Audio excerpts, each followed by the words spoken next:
Welcome to the CFI Member Spotlight Series on FinPod by CFI, where we highlight the inspiring career journeys of CFI community members. Let's get started with today's conversation. Welcome to CFI Member Spotlight. I'm here with Stephen Moerane. I'm Anna Talerico, your host for today. And I could not be more excited for this CFI Member Spotlight because this is a special one for us. Stephen, you were a CFI learner, a CFI member, and now a very important part of the CFI team. So welcome to Member Spotlight. Thank you very much, Anna. I'm delighted to be here. And I am delighted to be here with you. We've gotten to work together for, I want to say, almost 2 years now. And every day has been a joy. And you have added so much to CFI and to our learners. So I'm excited to talk to you about your own learning journey and your own career journey as well. So maybe we just start with a little bit of background about how we met. We were doing a big initiative with ALX, African Leadership Organization, and we were training about 50,000 people in 2022. And we wanted to provide support for those learners that would be going through the CFI programs in Africa. And we wanted to be able to provide support in their time zones.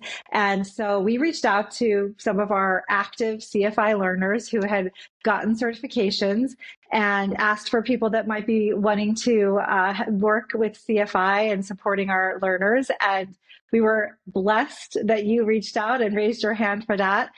So tell us a little bit, what did you do before you joined CFI? Yeah, well, before I joined CFI, I was with an organization that works in sport for development here locally. And so I was working in a role in operations. And then I took the FMVA program right as I was ending my MBA. And I thought, wow, this is the definition of finance. This is exactly what I needed through the MBA. And I didn't actually get it in the MBA, but the FMVA was the missing piece. The FMVA was exactly what I needed. So after taking the FMVA program, I transitioned into a finance role within that organization. And I couldn't have been happier. So yeah, that's basically what I did before CFI. That journey of being in a non-finance role, going through something like FMVA or other programs, or going through an MBA process and then transitioning into a finance role is a common path. I think a lot of people don't realize that that can be a path to finance. But even before we talk about that, tell me about your decision to go pursue an MBA. What made you pursue that? Tell me about just what your own internal motivations were, your own career aspirations. And then I want to ask why you thought you might want to do something like FMBA on top of your MBA. But first, just tell me about your decision to go pursue your MBA. So my undergraduate studies were in music theory and composition, and I did a minor in mathematics. And I've always had the numerical background and I've always loved numbers. And I thought if there's anything that I would do professionally, it would have to do with accounting or finance. But in my undergraduate school, I didn't have an accounting degree, or we had economics, which was different. And I didn't think that's where I wanted to be. But music was my passion, continues to drive my motivations daily. And so I focused on music and I focused on mathematics. And after I completed my undergraduate degree, this was where I came into the workforce. But I realized if I wanted to do something that was meaningful, at least to my life, it needed to go back to the foundations of mathematics, numbers, figures. And so I thought an MBA is a good way to do that. I was in a role I just need to remember exactly, it was in data analysis and data collection as well. So I wanted, a bit more involvement in finance rather than data, just the data aspect of it. And the MBA provided some information on the management aspect of it. And so when I thought about when I looked for finance programs, I was looking for a master's in finance, but then I stumbled upon the FMVA program. And it was gold. I'm so happy to hear that. But before we jump into your experience with FMVA, what's interesting, a lot of people don't realize there are so many connections between music and mathematics. And a lot of people in finance have an interest in music, which is so interesting. I think it's like a little insider secret that people on the outside might not realize. And the same is actually true for software development. A lot of software developers have a musical background as well. So I have to ask, do you play instruments? Tell us just first a little bit about your passion in music. Okay, well, I just grew up in a musical family, and I've been singing throughout my whole life. Mm. And when I got to college, I discovered the piano. So I took piano lessons and I played the piano. So right I now, love it. piano is my primary instrument. I love it. And do you still sing as well? I still sing, but less Nice. than I do piano now. I come from a very musical family, but I have not a single musical bone in my body, but I like to listen to it. So, okay, so you are winding up your MBA and you decide that you stumble upon FMBA or you're researching and things like that. So what made you decide to do an additional program on top of your MBA? Was it just that you felt like you needed more practical experience, or just tell me more about that? So the role that I was involved in was in operations. And I was the director of operations within the Sport for Good, Football for Good organization. And with a lot of operations, you get some exposure to finances because I had a lot of meetings with our finance director asking about the operations out in the field. When we collect the data, he wanted to understand where the funds were going, and getting that kind of exposure helped me realize that finance was really where I wanted to be. I wanted to be the one asking those questions so that I could drive the work being done that way. So when I decided to take the MBA, it was so that I could, cement my background so that I could get more information on how to become a leader, right? A people leader. And then hopefully it would give me the strategic financial management that I required in a finance role. But I didn't get enough of it in the MBA. I felt it focused on a lot of management aspects and it focused on leadership, but not enough on finance. And so, in my goal to maybe become a leader in finance, I thought, what if I go on and get a master's in finance? But, the cost of another master's program and the time it would take, those were just factors I couldn't afford at the time. But when I stumbled on the FMVA, I thought, why not give it a try? I remember taking like Excel fundamentals as the first free course. And then I thought, yeah, I'm going all the way after that one course. So many people come to us from the Excel fundamentals program and course. And many too, it's very similar to be wrapping up study or, pursuing a degree or MBA and decide to layer in a program from CFI. We hear that a lot. So it's great to hear about your journey. After you got the FMVA, at some point you also got your beta certification, right? This is true, yes. I got the beta certification because I thought, wow. So tell us about that.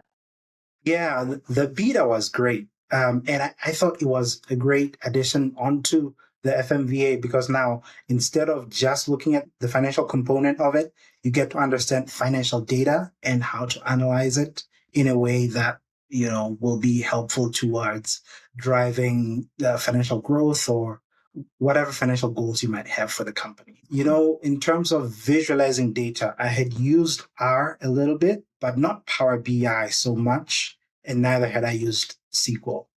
And so those were some of the tools that I thought were very helpful in terms of understanding how to collate data, how to analyze it, how to visualize it. So that was a very important part, I think, in addition to the FMVA. Yeah. And then in a twist of fate, we reached out to our learners and asked to see if anybody wanted to join us. So you responded. you had sent in an application, and if I'm not mistaken, when the team saw your application, they said they kind of instantly knew that they wanted to be able to work with you, and so you joined us for a bit, supporting our learners through the ALX partnership. And I recall some of those early days. This was an important partnership. Obviously, so many learners that we were supporting and wanting to get through the program, and we had a short amount of time to bring in this new team of program specialists, what we called program specialists, to support the learners. And right away, you hit the ground running. We felt that you had so much empathy for the community, for the learners. You were so responsive in addressing their questions and helping them and pointing in the right direction and cheerleading them. And I think it was so inspiring to be able to work with somebody who had been through the program and two of the programs and knew so much about the content. So I remember those early days, just hearing such good things about you and how you had just kind of come in and started right away, doing that program specialist role. And I think you did that for almost 2 years before. I'll talk a little bit about your new role, but yeah. And so the program specialist role that you did before this new role that we'll talk about, tell us just a little bit about that kind of day in the life. What is the day in the life for a CFI program specialist? Yeah. I remember when I first received that email, and I thought, there must be a lot of FMVA certified individuals out there who are far more qualified than I. And I thought, I probably won't make the cut, but you know what? I love this organization so much. I'm going to send in an application and I'll see how it goes. And I was delighted. I was surprised when I heard back, and it's been such a ride since that day. So when I joined the team, it was really inspiring to see how much the team within CFI, works hard. They support the learners. And so as a program specialist, the role is we need to sort of be like the mediaries between CFI and the learners. We understand what the learners are going through. We understand internal processes. And so we need to bridge the gap and, close the feedback. So whatever challenges the learners are going through, we need to convey them to the internal team. And whatever the internal team is working on to resolve the challenges, report these to the learners. And, in addition to that, support the learners using the resources that exist, but also additional information that we might have. Because I was already involved in a role in finance, a lot of the information that I had learned within CFI was applicable to me and what I was doing. And so I was able to put it to, real use cases.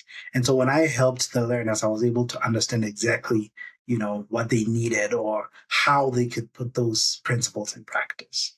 So yeah, definitely empathy was a big factor towards understanding what they went through.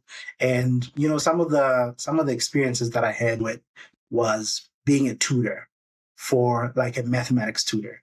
So that also helped me at least understand how to effectively help learners. I think that you're right. That does. And again, the empathy and just that you brought to the learners. And so we, in CFI, the people that create courses, we call them subject matter experts. And in many ways, the program specialists are subject matter experts because you're fielding questions from the learners about the content, about the courses, about studying. And then any questions you can't answer, you do escalate internally to subject matter experts who might have created the courses. But most questions are really addressed by, the program specialists. And so, again, you just excelled at that and just brought so much to your interactions with learners that recently, this year, I think, you moved into a new role as a community manager, right? Yes, ma'am. Yeah. So tell us a little bit about that role. I think it's probably similar, but also different. So tell us about that one. Correct. Yes. The community manager role it's more like an expansion on the program specialist role, because now in the program specialist role, it's a one-on-one. I help one learner at a time. In the community, we're having public conversations. And, you can send in your question. We can discuss it. 5-6 people, we can send in our discussions. Any of the topics that we discuss, they're publicly shown to our members and anyone can chime in. It's really interesting, and I'm learning a lot from the learners themselves. And it opens an avenue for the learners to speak directly to our subject matter experts and our instructors. And yeah, it's really rewarding. Now, the other aspect of it is the community platform needs to be managed, right? There are a lot of settings, a lot of, or the feel of the platform, the look, it needs to be managed, and that's part of it. There are also some of these live events that we're running. We've got office hours coming. We've got the live boot camp, the FMVA Accelerator Boot Camp. And yeah, those fall within my purview as well. Yeah, you really make sure those happen. Exactly. So if our members, our learners are on the CFI community that's available inside the LMS, or if they're even in the LinkedIn community, they are likely to get to see your name or get to interact with you at some point. Just a couple questions before we wrap up, Stephen. Do you consider yourself a lifelong learner? Absolutely. Yeah, I've been learning for as long as I can remember. And I keep thinking of new things that I want to learn every day. Yeah, so yeah, absolutely. Anything that you're learning right now or diving into or thinking about exploring in the future? Well, currently I'm really interested in risk, operational risk. It seems to be a huge thing. And yeah, I've been taking the courses, the CFI courses on risk. And in addition to that, I'm thinking about the financial risk manager certification as a long-term plan. Right. Love it. Well, Stephen, thank you for letting me chat with you today. Again, when we said we're going to do some CFI member spotlights, I knew exactly the first member that I wanted to spotlight. And we're just, again, so grateful that you're here supporting our learners and creating a community, an active, thriving community where members can interact with us, but not only us, more importantly, with each other too. And so thank you for everything you do for CFI and for our members and our community. And thanks everybody for listening. See you next time. Thank you so much, Anna. Thanks for this opportunity. Thanks for joining us today. We hope you enjoyed the conversation. FinPod is brought to you by Corporate Finance Institute, the #1 rated online provider of finance and banking training, certifications, and productivity tools.